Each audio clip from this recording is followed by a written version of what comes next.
नमस्कार, मैं हूं आपके साथ कनिका अरोरा और आप देख रहे हैं सुदर्शन न्यूज। शाम के 6 बज चुके हैं और वक्त हो चला है रण क्षेत्र का।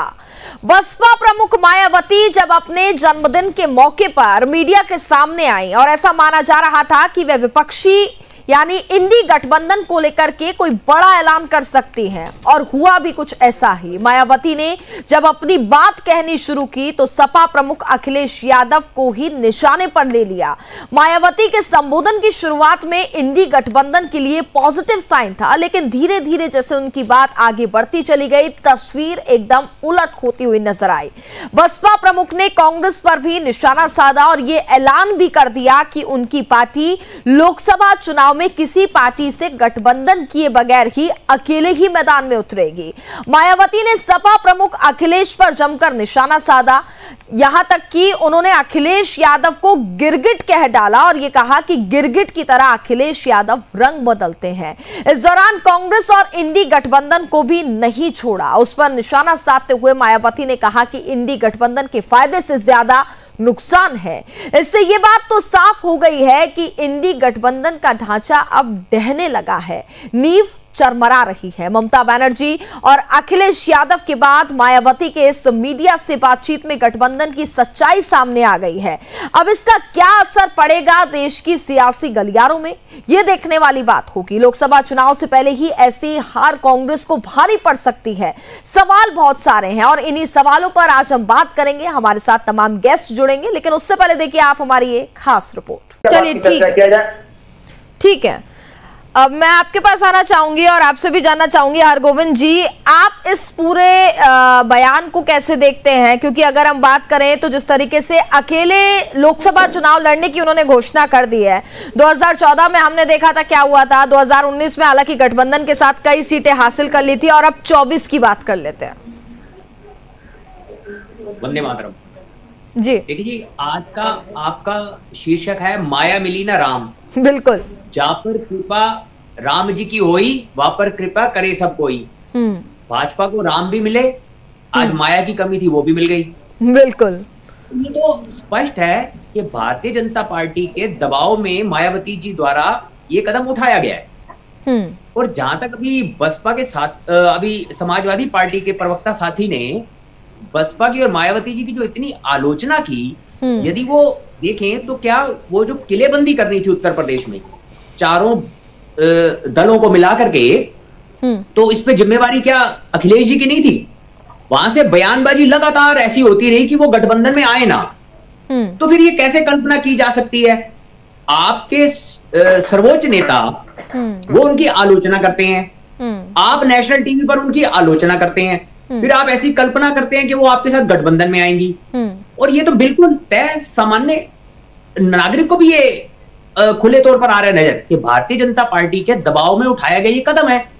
और मोटा सा देखिए, आज जैसे राजनाथ जी ने उन्हें जन्मदिन की बधाई दी और ये भी तय है कि इन चुनावों के पश्चात, और मायावती जी ने खुद भी ये माना है कि इससे बसपा को बहुत बड़ा नुकसान होने वाला है।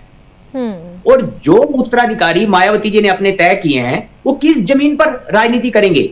मायावती ने जो राजनीति की वो स्वर्गीय कांशीराम जी द्वारा जो उपजाऊ जमीन बनाई गई थी, एक उनके लिए वोट बैंक बनाया, एक विचारधारा खड़ी की। एक जमाने में बसपा तीसरी राष्ट्रीय पार्टी हुआ करती थी भाजपा कांग्रेस के अलावा। अब वो जमीन ही जब खत्म हो जाएगी तो उनके उत्तराधिकारी किस जमीन पर राजनीति करेंगे? और इस 2024 के चुनाव के बाद दलित भी मजबूर हो जाएंगे, अपने लिए एक दलित नेता को ढूंढने का वो प्रयास करेंगे। और शायद हो सकता है कि कोई नया नेतृत्व या कोई नई पार्टी ऐसी उभर कर आए।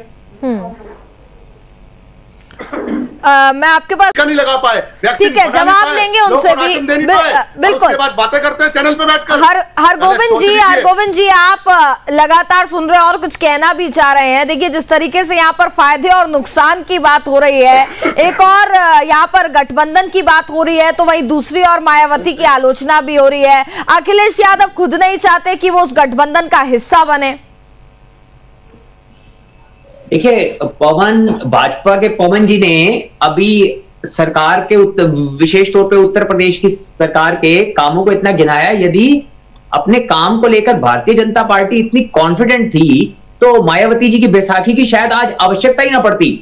और ये तो भली भांति भाजपा भी जानती है कि यदि मायावती जी इंडिया गठबंधन में होती तो चुनाव के परिणाम कुछ और हो सकते थे।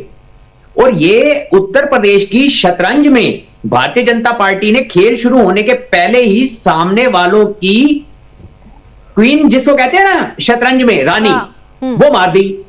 तो अब आप इससे जंग का अंदाजा लगा। ठीक है, आपके पास भी लौटेंगे पवन जी। पवन जी, मैं आपके पीछे नहीं बोला, आप थोड़ा सा कंप्लीट कर लेने दीजिए। हाँ कीजिए जी, आप बोलिए आप। हाँ, मैं ये कहना चाह रहा हूँ कनिका जी, पिछली बार जब भारतीय जनता पार्टी का गठबंधन था तो 51 पॉइंट समथिंग वोट मिले थे, और बुआ किसके साथ थी? बबुआ के साथ। तो आप ये बात तो ना कहें ना कि भारतीय जनता पार्टी को बैसाखी की जो इतनी कॉन्फिडेंट थे, तो वही तो कह रहा हूँ कि बुआ जी को बबुआ जी से अलग क्यों किया आपने? भारतीय जनता पार्टी ने कब से बुआ और बबुआ को अलग कर दिया? बुआ और बबुआ आपस में अलग होगा, क्योंकि साइकिल को जितना फायदा मिलना चाहिए था उतना फायदा नहीं मिला। 5 सीटें मिली साइकिल को और 10 सीटें मिली मायावती को। गठबंधन से मायावती को बेनिफिट हुआ, ना कि भारतीय जनता पार्टी को बेनिफिट हुआ। आप इस बात को पूरा कीजिए, आप इस बात को आधा अधूरा कह रहे हैं। हरगोविंद जी, देखिए मायावती जी ने जिक्र किया और ये कहा कि गठबंधन से उन्हें कभी फायदा नहीं हुआ है, लेकिन हमने देखा 2014 के परिणाम, 2019 के, और अगर अब 24 की हम बात करें तो अकेले चुनाव लड़ने की उन्होंने घोषणा तो कर दी है। क्या समीकरण देख पाएंगे हम? देखिए, आपको एक आजमगढ़ का उपचुनाव याद होगा, उसमें बसपा द्वारा मुस्लिम प्रत्याशी लगभग 2.5 लाख वोट ले गए जी। और भारतीय जनता पार्टी बमुश्किल वहां से जो वो जीत रही, 40-42 हजार कुछ वोटों का अंतर रहा। उसका भी जवाब दूंगा। तो इन सब परिणामों से वो कैलकुलेशन की जा सकती है ना बड़े आराम से। मैं जवाब दूंगा उसका। नहीं, बिल्कुल आपकी बात से सहमत। हाँ जी। और जहां तक 51% मेरे साथी ने वोटों का गिनवाया, देखिए अजीत सिंह जी की जो पार्टी है, जयंत चौधरी जी, लगभग जाट बहुल इलाके में पश्चिम उत्तर प्रदेश में जाटों में और मुसलमानों में वो अच्छा मत रखते हैं। यादव और अल्पसंख्यक मुस्लिम वोट समाजवादी पार्टी के साथ, कांग्रेस भी वहां 8 से 9% वोट रखती है। और यदि जाटा और मुस्लिम वोट, जो एक बड़ा वोट बैंक मायावती जी के साथ है, ये सब एक साथ आ जाते तो आप अंदाजा लगा सकते हैं इसके प्रतिशत का। इसी प्रतिशत को तो रोकने के लिए इतना बड़ा कार्यक्रम किया गया। ये नहीं, मेरे भाई कुछ इनकी कैलकुलेशन में थोड़ी दिक्कत है। मैं बताऊंगा कनिका जी, जो ये कैलकुलेशन मैं बताऊं। हाँ, मैं सर बता रहा हूं। देखिए, आपकी मेरी कोई बहस नहीं है, हम आंकड़ों पे बात कर रहे हैं। मैं कहना पड़ा, जो आंकड़े आपने बिठाए थे, इन्हीं आंकड़ों को बिठाकर बुआ और बबुआ का गणित हुआ था। अगर आप एक मुस्लिम बहुसंख्यक सीट को देख रहे हैं और आप रामपुर के उपचुनाव की बात कर रहे हैं, तो ये इस बात से मैं पूरी तरह सहमत हूं। लेकिन अगर आप वही फार्मूला 80 की 80 सीटों पर फैलाएंगे तो मैं आपसे पूरी तरह सहमत नहीं हूं। आप मेयर के इलेक्शन को भी तो लीजिए। मेयर के इलेक्शन में 17 की 17 सीटें भारतीय जनता पार्टी अपने नाम से नहीं जीती थी। भारतीय जनता पार्टी उत्तर प्रदेश में विकास के नाम पर जीती थी, विकास के काम पर जीती थी। भारतीय जनता पार्टी के माननीय योगी मुख्यमंत्री जी पर ना ही तो कोई भ्रष्टाचार का आरोप है, ना ही सरकार ने कोई भ्रष्टाचार किया है, और ना ही सफाई में कोई डांस किया है, और ना ही कोई जातिवाद की राजनीति की है। प्रवक्ता श्रीकांत सिंह जी इस वक्त जुड़ चुके हैं, उनके पास आना चाहूंगी और जानना चाहूंगी। श्रीकांत, संगठन में मजबूत है, इस समय जमीन पे मजबूत है। कुछ ऐसी टूटियां रही कि जो जनता बिखर गई थी, लेकिन अब सबके सूत्र में हम लोग पिरो लिए हैं और अपने दम पे चुनाव लड़ेंगे, बहन जी को प्रधानमंत्री बनाएंगे। पीएम फेस की भी अब घोषणा हो गई है। आदेश जी, आप तो उम्मीद लगा रहे हैं। हरगोविंद जी, पहले आपके पास आ जाते हैं, कुछ कहना चाह रहे हैं आप? बसपा के कार्डर की यही तो तारीफ करनी पड़ेगी, इनका कॉन्फिडेंस लेवल देखिए। और मैंने तो जमीन पर बसपा के कार्डर को काम करते हुए देखा है। ये लोग महीनों पहले अपने सीमित संसाधनों से भी अपने प्रत्याशी के लिए जुट जाया करते थे। अब देखिए, कांग्रेस और बसपा का यही तो मूल अंतर है कि बसपा का ये कॉन्फिडेंस लेवल उसके शीर्ष नेतृत्व से लेकर उसके कार्यकर्ता तक है, जो कि कांग्रेस में इस समन्वय की बहुत कमी है। इससे तो सीखने को कांग्रेस को अधिक मिलेगा, जो ये निर्णय आज लिया गया है मायावती जी द्वारा। और वाकई यदि आप उनके चश्मे से देखें बसपा के, तो ये तो वाकई काबिले तारीफ है। ये अशोक जी,